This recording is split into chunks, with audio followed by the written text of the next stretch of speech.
you ever just get kind of nervous, I guess, for lack of better words, at times when there are so many eyes on you, like you have like 261,000 plus YouTube subscribers, 100,000 plus followers on Instagram and TikTok. Like, does that ever get overwhelming to think that like that many people care what you do? To be honest, not too much. I think a big reason for that is because for me, it's always been a very steady, kind of slow growth in all of my socials. I've not shot up in any of the stuff, I mean, except TikTok, which we can talk about that in a sec. But because I've been used to kind of slowly, like I reached 10,000, then 20,000, 30,000, and it was kind of a slow progression. I was used to having that many people watching my stuff, and I got used to it very quickly, I think. And so I think if you had kind of shot up in fame, take someone like Charlie D'Amelio, for example. She reached 100 million followers in a year. Someone like that might be a bit more not used to the spotlight. And so the thought of that many people following them could make them nervous. But I think when you've been doing it for a long time, you do for sure get used to it. And so it's not as intimidating. Do you ever have people recognize you and just come up to you and say, "Hey, I follow you on Instagram or I watch your YouTube Yeah, videos"? I actually do quite a bit, I would say. Or someone saying, "Oh, like I've watched your travel vlogs," or even someone who maybe I'll meet and then they'll say, "Oh, actually, I do think I've seen some of your YouTube videos." So it'll be kind of something like, "Oh, at some point I've seen it." And yeah, I would say like it's not too common. I would say it's more common when I am traveling in somewhere like Southeast Asia, where I have a lot of videos that have done super well there. And in Vancouver, sometimes it will happen, but it's usually a bit less common. Gotcha. What about, just I'm curious about this, and you can let me know if this is something you think about or not. I just want to ask you about it. But like, you have your content is amazing. You have these beautiful cinematic videos. Your style is very cinematic on YouTube. Your photos on Instagram are incredible. I mean, they really like paint this picture of of for lack of better terms, like luxury through what you were experiencing through travel. Do you ever feel like a sense of tension at times between, you know, um, what you're showing to your followers and your subscribers, and between your normal life too? Because obviously, like, your travel experiences are amazing, but at the same time, it's not like your life is like perfect all the time.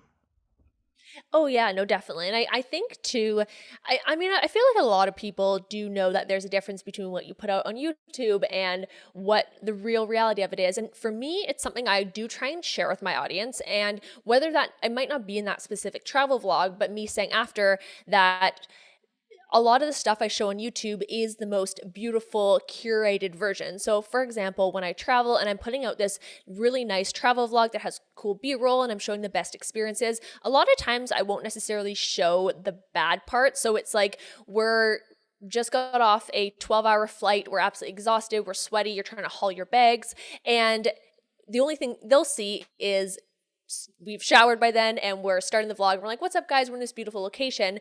But I don't know. I kind of half and half will do that. So some vlogs I'll show kind of the behind the scenes, or I'll have full dedicated vlogs where I'm like the reality of traveling. And I actually do have a few vlogs on my channel which have done quite well, and it shows the behind the scenes of having to go maybe on 3 small boats and then get on a plane and then take a car, and it's just really complicated.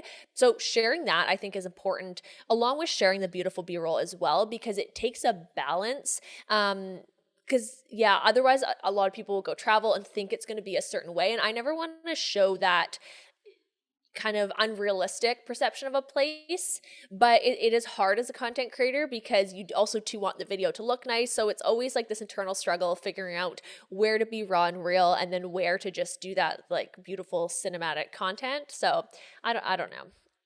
Yeah, it's definitely, I would imagine that it is, an up and down struggle to to Yeah. figure that out, because I talked about this with another one of my previous guests on the show. He is a creator himself who travels quite a bit, and you know, just trying to live up to like the image that you have on social media. I think for all of us, like, even if like, you're not you don't have like many followers, right? Like, you're still essentially showing like the highlights of your life. And so Yeah. and we're all human beings, right? Like, we all go through ups and downs, and we want people to know that as well, and have sympathy for us when things aren't going well, right? Yeah, definitely. And I think too, it's 2020 really brought that out in people where you had to be more raw and honest with your audience because everyone this year or last year, I guess, had gone through some sort of hardship, whether it's them losing their job or something like that. And people were angry and they didn't want to see these beautiful edited photos anymore. They wanted the real, raw, and honest of people. And so I really think it forced a lot of creators to be more kind of upfront with their audience and show their true selves. For me, that's something I feel like I've always kind of done. I usually can't keep anything to myself. I'm painfully honest. And so even meeting a subscriber in person, I'll like just divulge things of my life that you wouldn't, whatever, normally have someone say to you. But it's just like, I feel like being that kind of raw, honest way with your followers really helps in the long run of them allowing to connect with you and everything. And I mean, I could even be doing a better job of it now. I think that's kind of something as a content creator you can struggle with. But yeah, so I don't know if that answered your question, I think.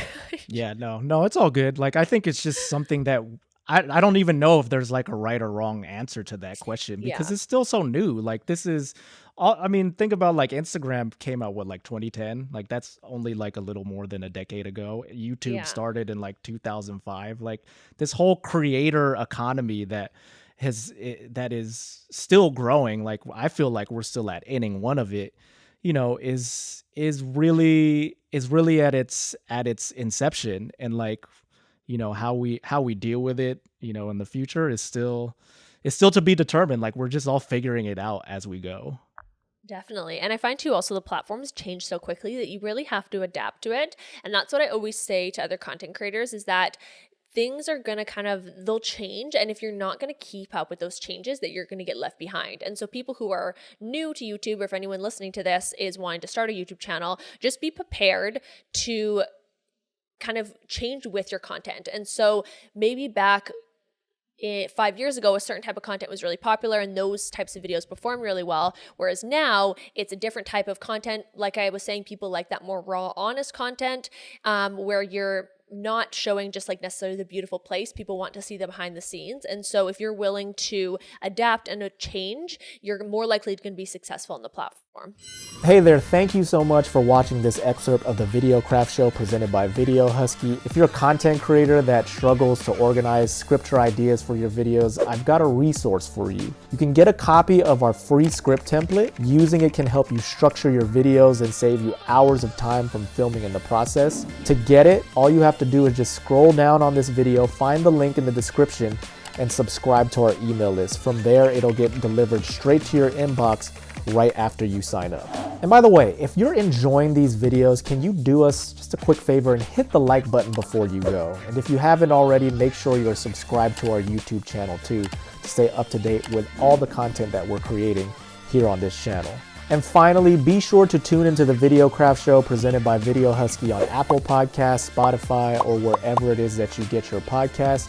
We've got links in the description down below. If you want to watch or listen to the full episode, just tap the video right next to me over here, and that'll take you to the entire episode in which this excerpt is from. Thanks again, and we'll see you next time.